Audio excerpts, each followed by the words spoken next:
Salut à tous, je suis Amo Bazango de Crypto Economy Politics, la chaîne qui veut informer les populations africaines sur la blockchain. Nous avons réalisé beaucoup d'interviews avec des personnes qui sont dans le domaine de la blockchain et ces interviews ont permis à des gens d'apprendre et de se rendre compte qu'il y a plein de personnes respectables qui mènent des projets blockchain qu'ils estiment auront un impact sur la société. Je vais essayer d'aborder un sujet, essayer de parler de ce sujet-là. Et je vais inviter une personnalité qui n'est pas forcément dans le domaine de la blockchain. Et nous allons essayer de commenter l'interview qu'on aura avec cette personne. Nous espérons que vous allez aimer ce format. Donc, on y va.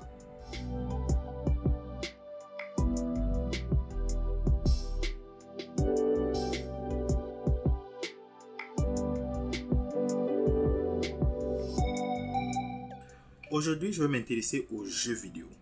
Je dois reconnaître que je ne suis pas un accro des jeux vidéo. C'est vrai que dans mon enfance, j'ai eu à aller dans les salles de jeux à Ouagadougou, à jouer à des Tekken, Street Fighter, des trucs comme ça, Killer Instinct.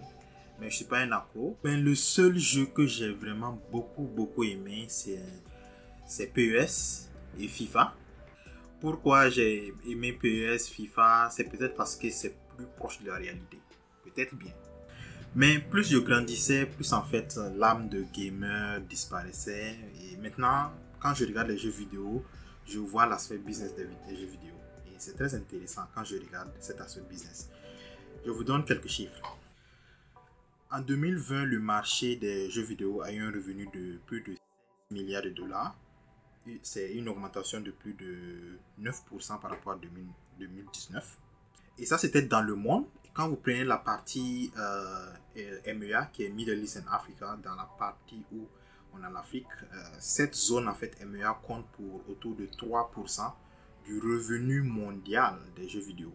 En fait, quand on compare à 2019, la seule zone MEA a eu une augmentation de 14% par rapport à 2019. C'est énorme, c'est l'une des plus grosses croissances en 2020 des revenus de jeux vidéo.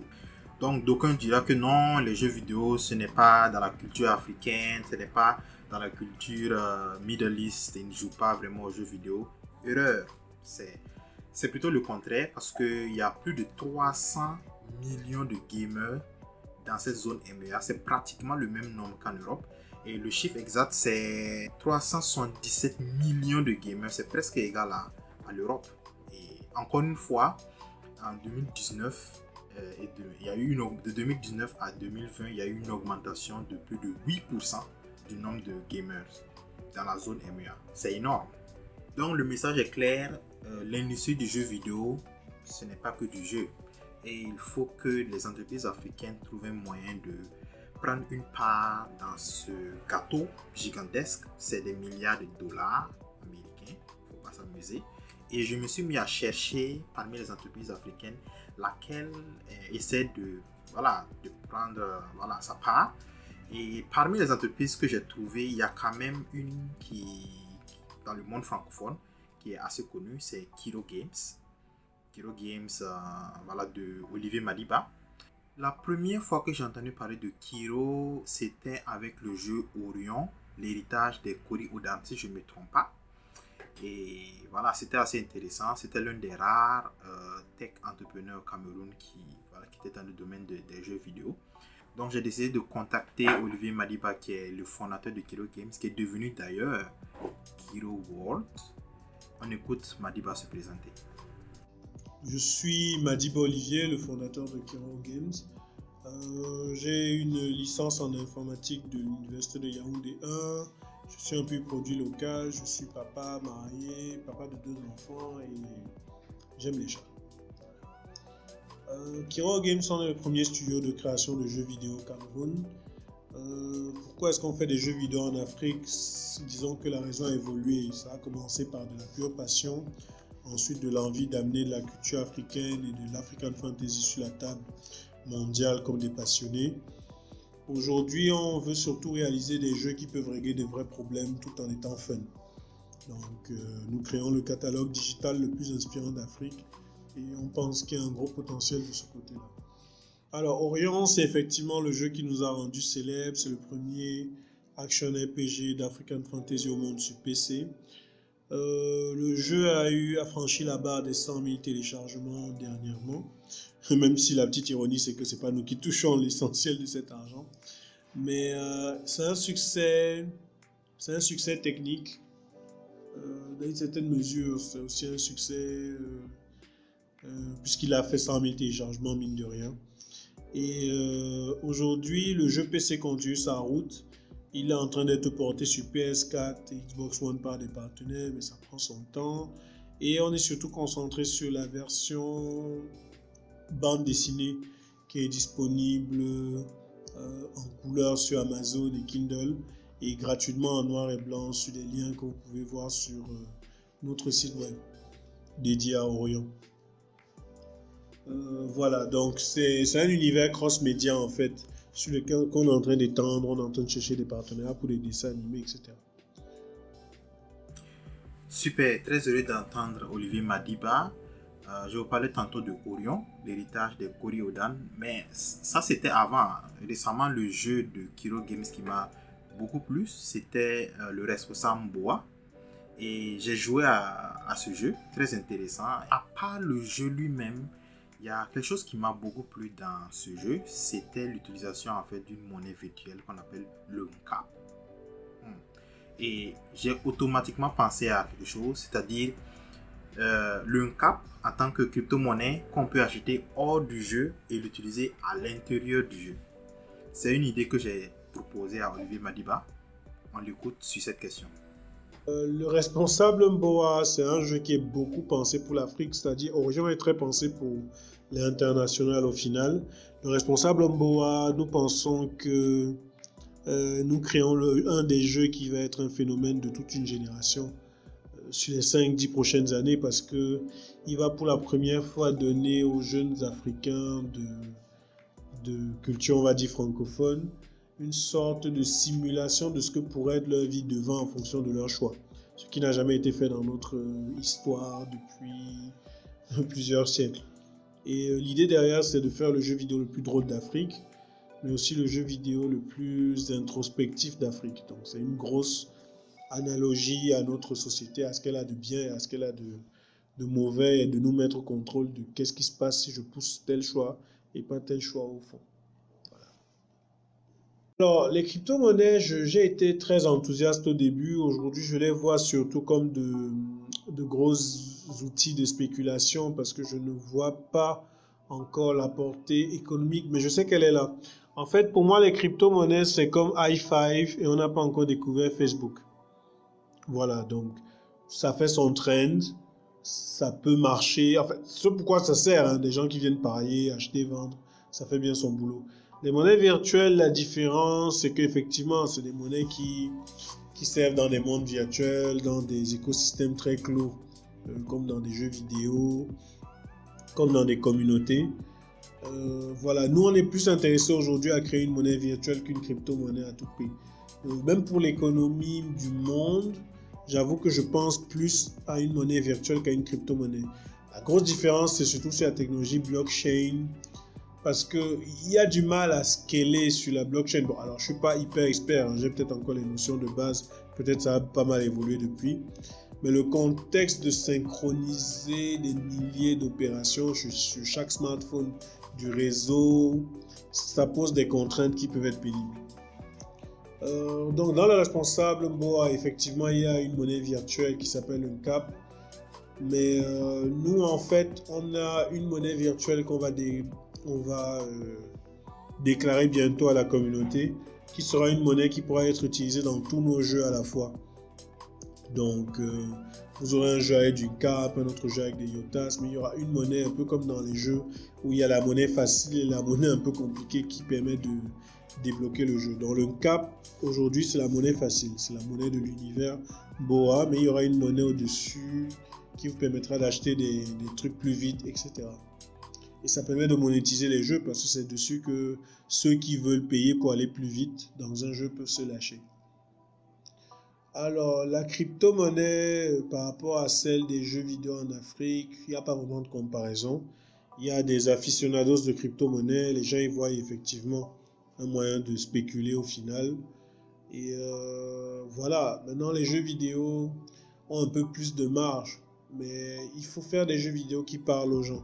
C'est plus facile de faire un responsable en Afrique qui marche qu'au Orient, parce que les gens parlent de la vie des élites, mais ils ne parlent pas forcément d'univers fantasy. Donc voilà, il y a ce petit élément social à prendre en compte. Alors le CAP comme une crypto-monnaie disponible hors du jeu vidéo. Disons qu'on a des projets de monnaie virtuelle réels qu'on veut poser. Et effectivement, c'est vrai qu'à travers nos jeux vidéo, on veut faire des tests de logique algorithmique pour cette nouvelle économie-là. Mais c'est pas pour maintenant. Et je pense qu'en fait, les utilisateurs vont apprécier parce que derrière Kiro Ubuntu, notre projet de FinTech, qui a l'ambition de créer une monnaie virtuelle qui pourra encore mieux démocratiser du moins améliorer le partage des richesses et de possibilités à tout le monde. Bon, la blockchain pour moi c'est comme quand on avait la 2G, je sais pas, dans les années 90 ou même la 1G, hein. Je sais pas trop, j'ai pas trop les dates, mais je crois qu'on n'est pas encore arrivé au vrai potentiel de ce que ça offre. Je sais pas si la 5G et l'Internet des objets vont permettre, donc je garde un œil.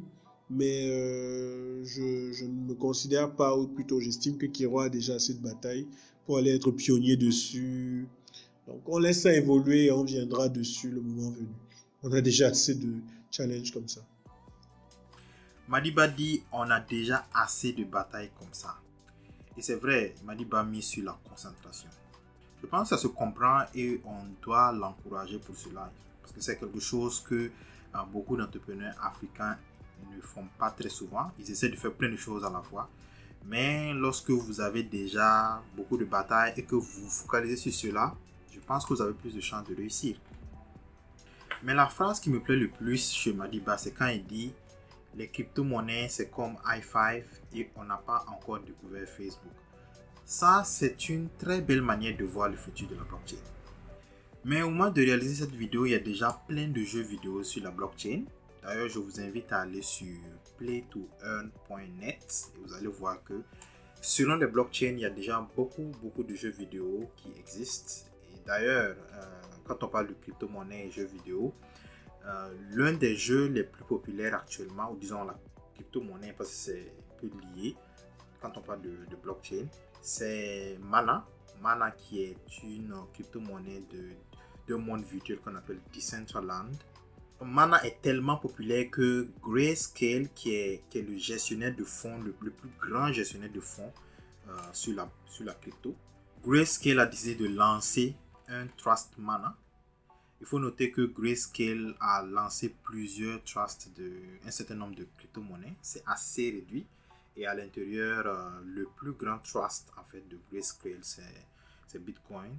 À la date de l'enregistrement de cette vidéo, je pense que le trust Bitcoin a plus de 38 milliards de dollars. C'est quand même beaucoup et ça va sûrement monter, on se dit. Hein, voilà, plus les gens investissent, plus le trust peut grandir. Et le Trust Man a été lancé en février 2021. C'est il n'y a pas longtemps, mais en fin mars, le Trust Man valait déjà 18 millions de dollars américains. Donc, un mot sur Mana qui est en fait, comme je le disais, une crypto-monnaie d'un monde virtuel qu'on appelle Decentraland.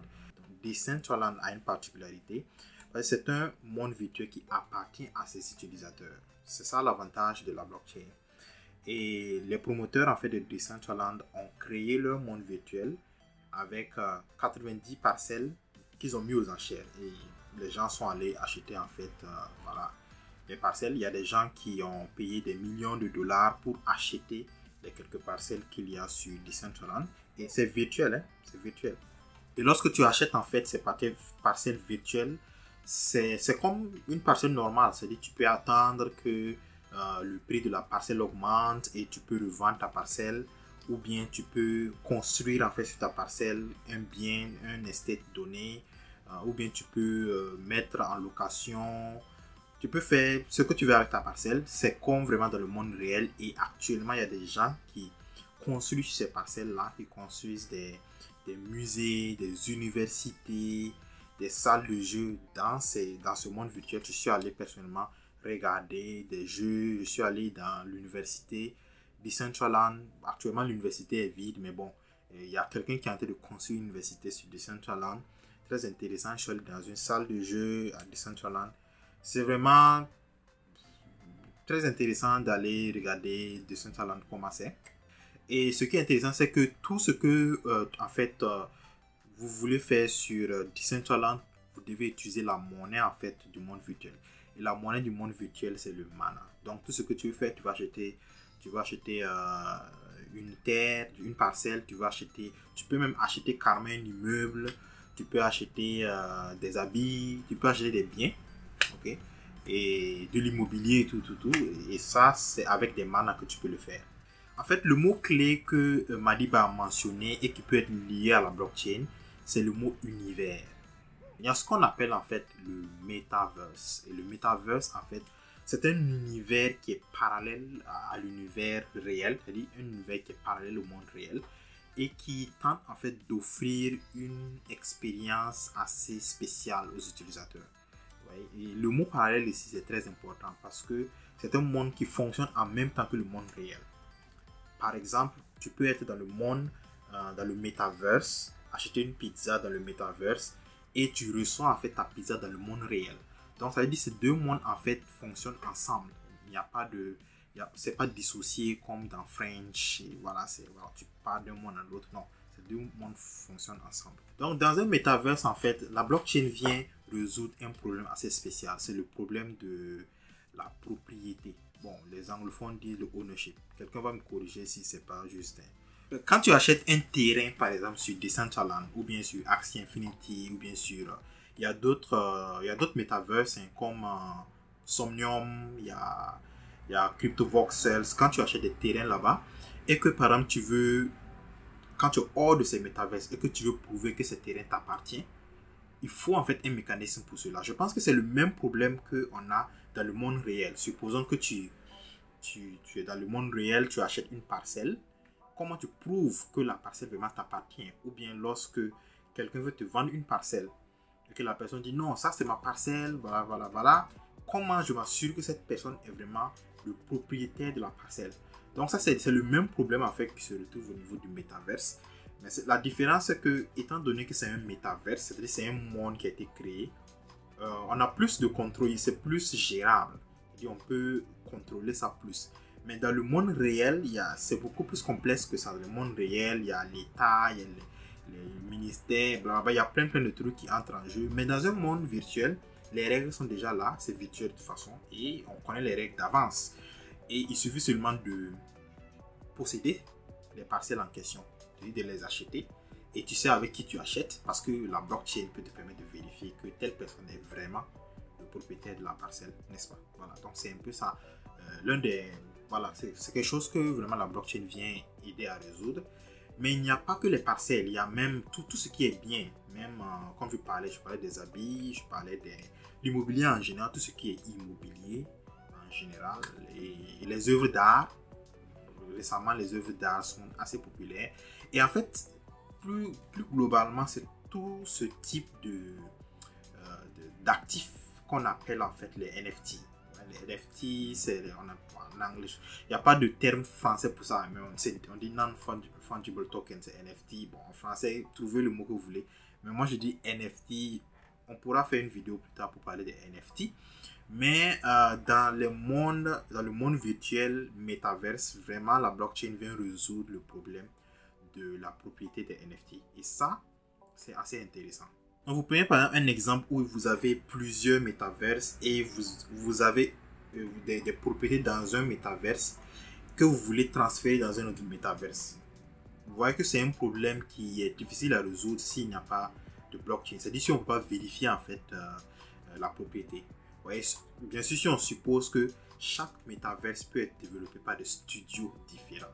Et c'est ça en fait, parce qu'on a plusieurs parties qui ne se connaissent pas.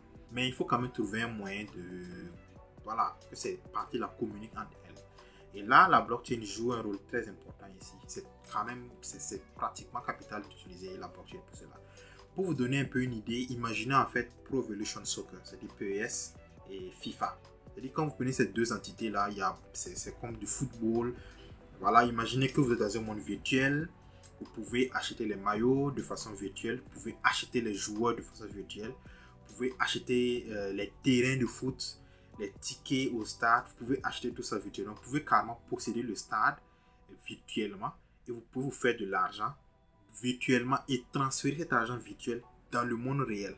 Donc ça permet vraiment de créer une économie très grosse. Imaginez que quelqu'un arrive à vendre un maillot par exemple de Lionel Messi ou Cristiano Ronaldo dans le monde virtuel et qu'il arrive à transférer ça sur le monde réel. C'est quand même beaucoup d'argent. Donc c'est une nouvelle économie qui se met en marche en fait, parce que cette économie est déjà là, l'économie des NFT est déjà présente. Donc c'est vraiment énorme et j'invite Madiba à jeter un coup d'œil et à rester concentré. Et par rapport à la stabilité de la blockchain, Madiba a raison. C'est vrai que la blockchain en elle-même, surtout les modèles basés sur le proof of work, ce qu'on appelle en français la preuve de travail, la scalabilité est c'est un peu lent, c'est un peu difficile à scaler comme on dit. Mais sur cela, en fait, il y a eu beaucoup d'innovations récemment.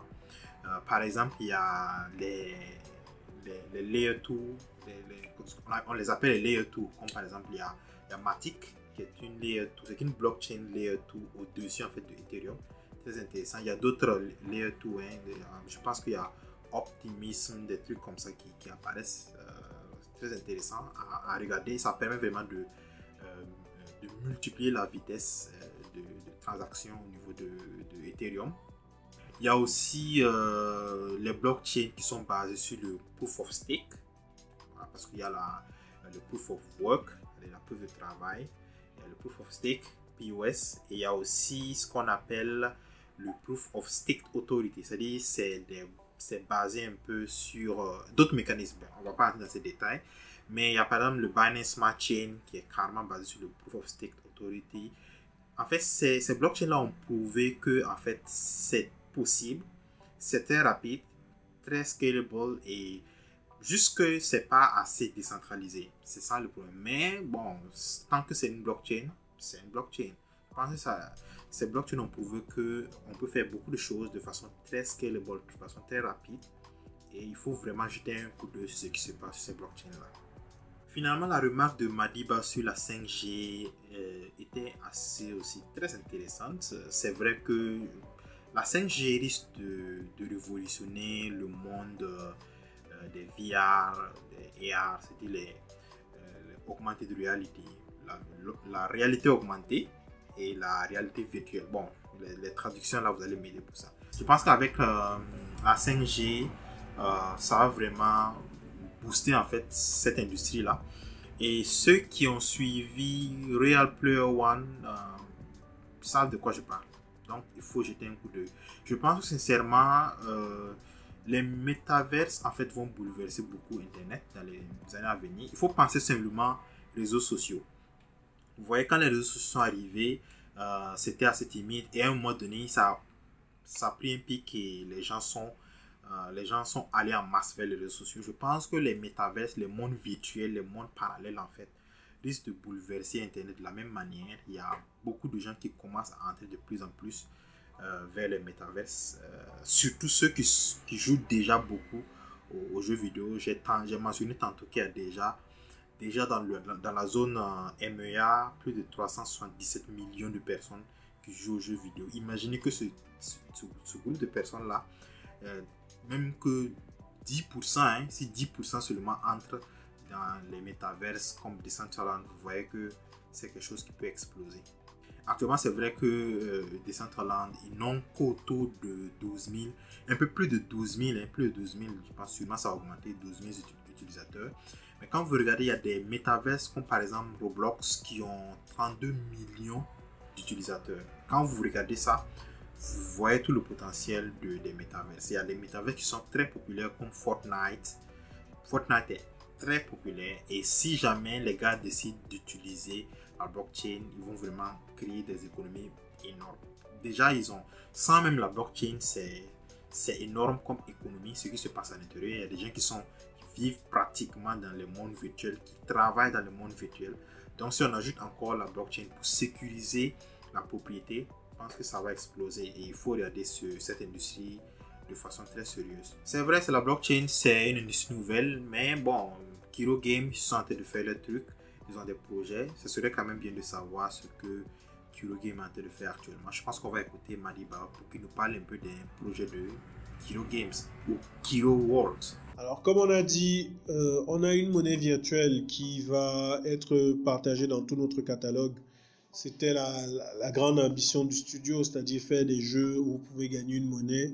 Vous lancez un autre jeu qui roule, vous avez le même nombre de monnaies que vous pouvez utiliser dans ce jeu-là. C'est quelque chose sur lequel on travaille. Les prochains jeux vidéo qu'on va faire, c'est effectivement sortir une version très évoluée du responsable avec plus de contenu, d'activité et effectivement des moyens de payer. C'est aussi de sortir Orion Puzzle Fight Game que je crois vous allez apercevoir dans quelques jours. Et on a des spin-offs de l'univers Orion pensés pour le public africain qui sont prévus, mais on en dira plus tard. Vous pouvez voir déjà notre catalogue sur le site kiroworld.com. Voilà, donc j'ai été très heureux d'enregistrer Madiba pour ce format de vidéo qu'on est en train d'essayer. Voilà, c'était un grand honneur. Là, mais nous sommes une chaîne orientée blockchain et il nous tenait à cœur de savoir ce que Madiba pense qu'il faut faire pour accélérer l'adoption en fait, de la blockchain en Afrique. On l'écoute. Bon, adopter une technologie pour la technologie, c'est pas intéressant. Le premier truc, c'est que les Africains devraient potentiellement d'abord régler la question de vision et d'objectif. Où est-ce qu'on veut arriver en tant que peuple? Parce que depuis, je ne sais pas si vous posez la question à 10 Africains, où est-ce qu'on va, je ne sais pas si 10, disons un 1000, je ne sais pas si vous aurez même 200 fois la même réponse. Ou vous aurez des réponses très vagues du genre, est-ce que moi je sais mon frère? Donc ça, c'est le premier gros combat.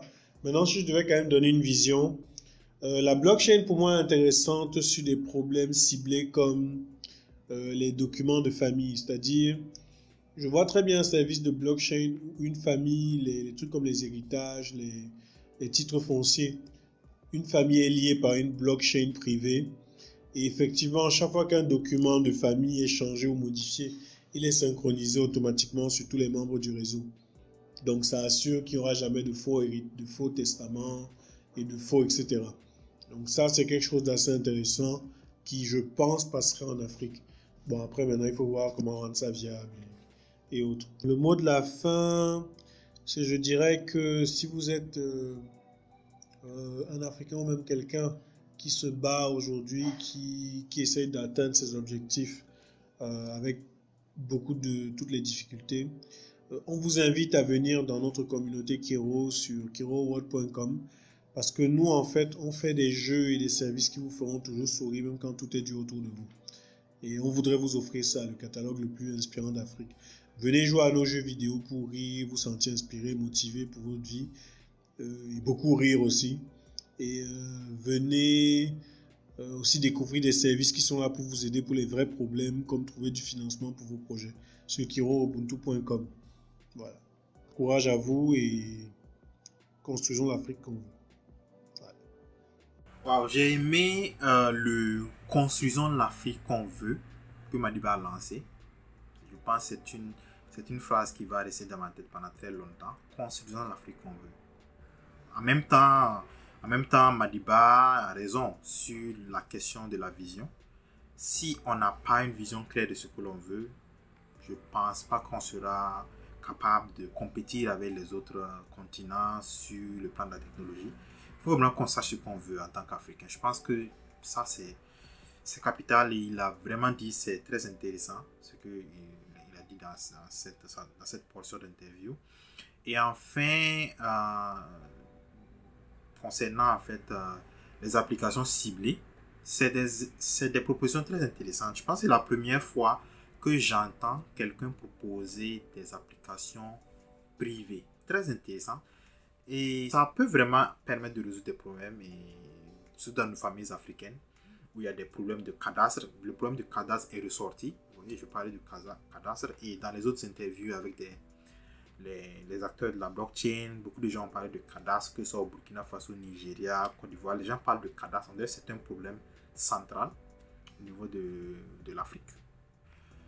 Donc, je pense que vous devez vraiment rejoindre la communauté Kiro World. Donc, Madiba a tout dit, vous savez où aller. Allez-y, rejoindre la communauté, achetez des caps et dépensez-les sur le responsable bois. Ok, donc j'ai pris beaucoup de plaisir à vous parler des jeux vidéo en compagnie de Olivier Madiba. J'espère que vous avez aimé la vidéo et si vous avez des points de vue, si vous avez des questions à poser, n'hésitez pas à les poser dans les commentaires ici sur YouTube ou sur Facebook, pas de problème.